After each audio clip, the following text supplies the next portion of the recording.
بسم اللہ الرحمن الرحیم الحمد للہ رب العالمین والصلاة والسلام علی اشرف الانبیاء والمرسلین۔ تفسیر مصطلح الحدیث کے اسباق کا سلسلہ ہمارا جاری ساری ہے۔ گزشتہ درس کے اندر ہم نے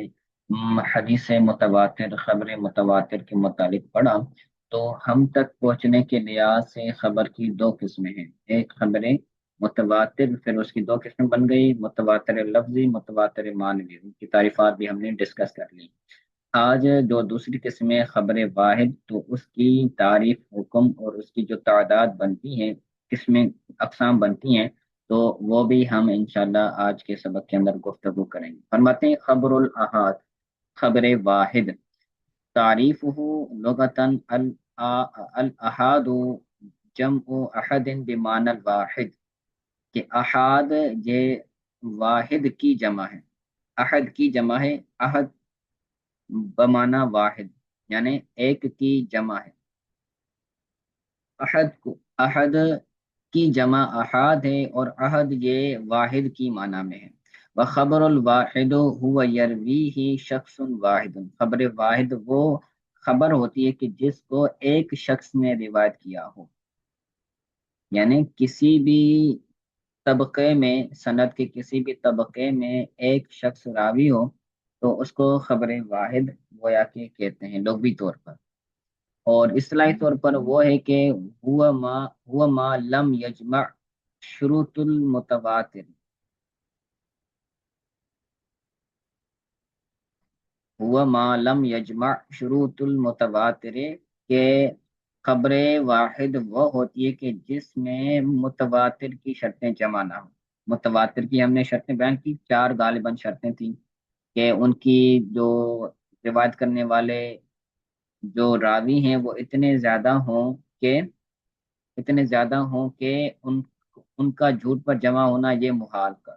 اور یہ تعداد شروع سے لے کر آخر۔ تو بہرحال جتنی وہ شرائط تھی، ان شرائط میں سے کوئی شرط مفقود ہوگی، کوئی شرط نہ ہوگی، تو یہ پھر خبر متواتر سے نکل کر خبر واحد ہو جائے گی۔ ٹھیک ہو گیا۔ اب بیان کرتے ہیں کہ خبر واحد کا حکم کیا ہے۔ حکم ہو یفید العلم النظری، یہ علم نظری کا فائدہ دیتی ہے۔ اے العلم المتوقف علی النظر والاستدلال، یعنی وہ علم جو نظر و فکر اور استدلال پر موقوف ہو، یعنی وہ علم جو غور و فکر کرنے کے ذریعے ہمیں حاصل ہو، تو ایسے علم کا فائدہ دیتی ہے خبر واحد۔ نظر سے مراد ہے نظر و فکر، غور و فکر، استدلال سے مراد ہے دلیل لینا، یعنی جو علم دلیل استدلال سے ہمیں معلوم پڑتا ہے، چیزوں کو ملانے سے معلوم پڑتا ہے، تو اس طرح جو ہے وہ ہم اس کو بنا دیں گے اور یہ اس کا حکم بنے گا۔ اب اس کی اقسام تین بنتی ہیں۔ اقسام ہوں بالنسبت الی عدد ترک ہی، عدد ترک کے لحاظ سے، ترک کی تعداد کے لحاظ سے اس کی جو ہے وہ تین قسمیں بنتی ہیں۔ ترک سے مراد ہیں روایت کرنے والے راوی۔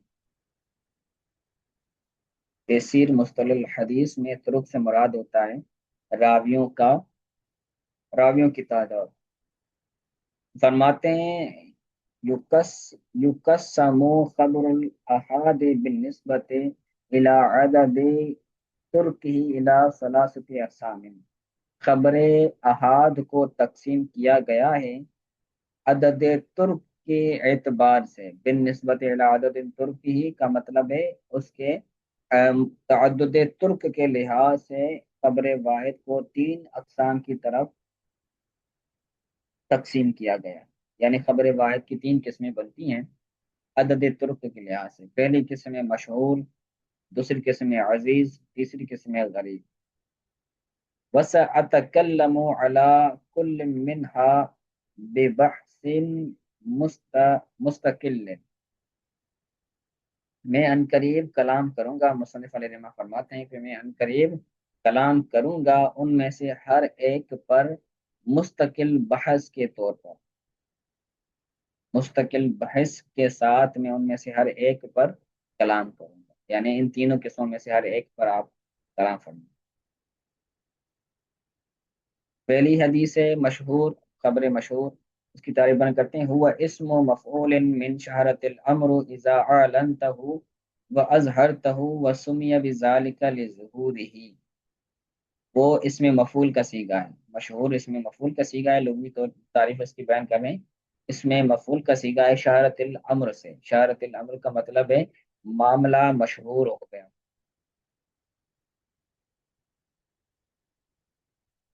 تو شہرت الامر سے یہ اس میں مفعول کا صیغہ ہے، یعنی وہ حدیث جو مشہور ہو، اذا اعلنتہ واظہرتہ، یہ اشارت الامر تب بولا جاتا ہے جب تو نے معاملہ جو ہے وہ کا اعلان کر دیا، پھر اس کو ہم جو ہے وہ مخاطب کا صیغہ پڑھیں گے، شہرت الامر، شہرت الامر، ٹھیک ہے، یعنی تو نے معاملے کو مشہور کر دیا، یعنی اذا اعلنتہ واظہرتہ، یعنی جب تم اس معاملے کا اعلان کر دیں یا اس کو ظاہر کر دیں، تو یہ جملہ تب بولا جاتا ہے شہرت الامر، شہرت الامر،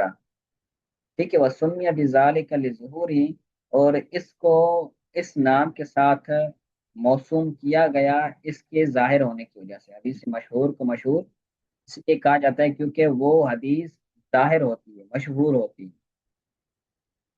لظہور ہی مطلب اس کے ظاہر ہونے کی وجہ سے۔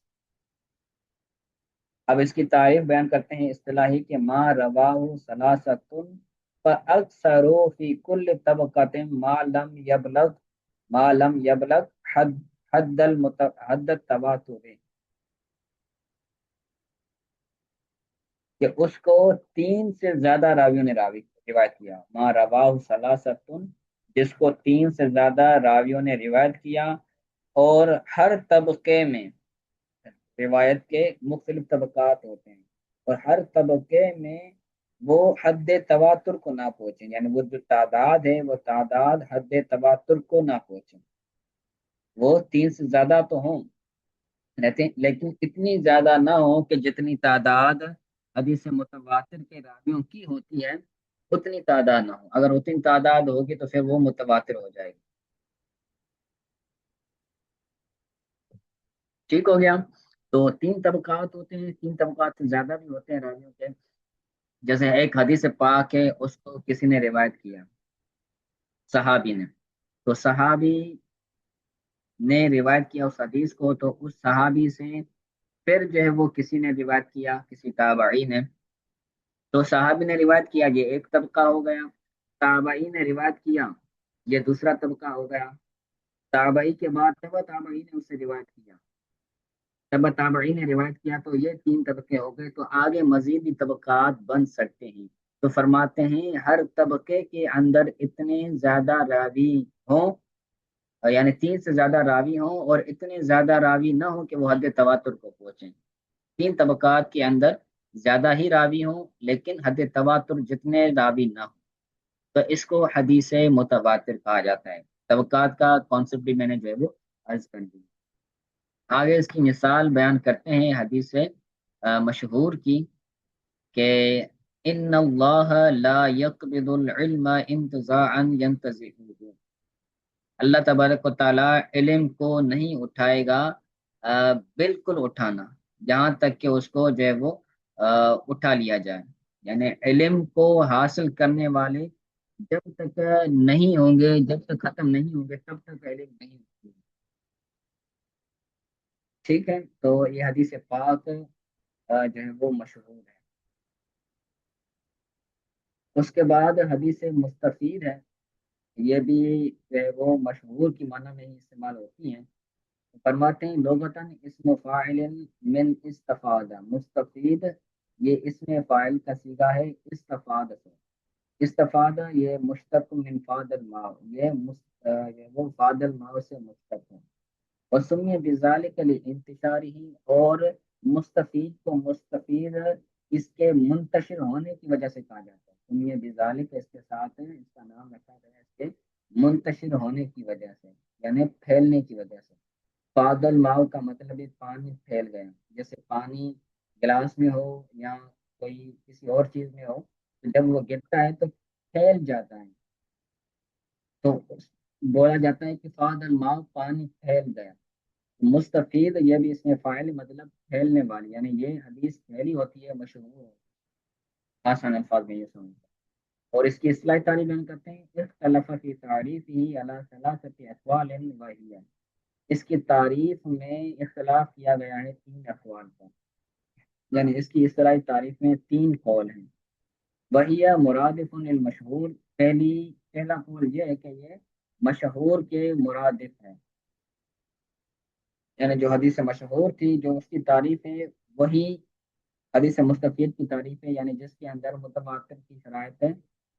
حد تواتر کو جو نہ پہنچے، تعداد اس کی تین سے زیادہ ہو راویوں کی، لیکن حد تواتر کو نہ پہنچے تو یہ ہو جائے گی حدیث مشہور، اور حدیث مستفید یہ دونوں ایک ہی معنی میں ہو جائے گی۔ یہ ایک تعریف کر دی، اور دوسری تعریف یہ کہ ہوا اخص منہ، حدیث مستفید یہ حدیث مشہور سے، خبر مشہور سے خاص ہے، لأنه يشترط في المستفيد أن يستوي طرفا إسناده ولا يشترط ذلك في المشهور، کیونکہ مستفید میں شرط ہے اس کی سند کے دونوں طبقات کا برابر ہونا۔ حدیث مستفید میں شرط ہے کہ اس کی جو دونوں طبقات، سند کے دونوں طرف ہیں وہ برابر ہوں۔ سند کے دو طبقات ہوتے ہیں، جہاں سے سند شروع ہوتی ہے ایک وہ طرف، اور جہاں پر سند ختم ہوتی ہے یہ سند کا دوسرا طرف، یعنی سند کے شروع ہونے میں اور سند کے ختم ہونے میں جو دونوں طرف بنتے ہیں یہ دونوں طرف جو ہے وہ برابر ہوں، یعنی جتنے راوی سند کے شروع میں ہیں اتنے ہی راوی سند کے آخر میں ہوں، کم زیادہ نہ ہوں۔ تو یہ شرط ہے حدیث مستفید میں۔ اور ولا یشترط ذالک فی المشہور، اور مشہور میں، حدیث مشہور میں یہ شرط نہیں ہے کہ اس کی سند کے جو دونوں طرف ہیں وہ برابر ہوں۔ ٹھیک ہو گیا، تو اس معنی کے لحاظ سے حدیث مستفید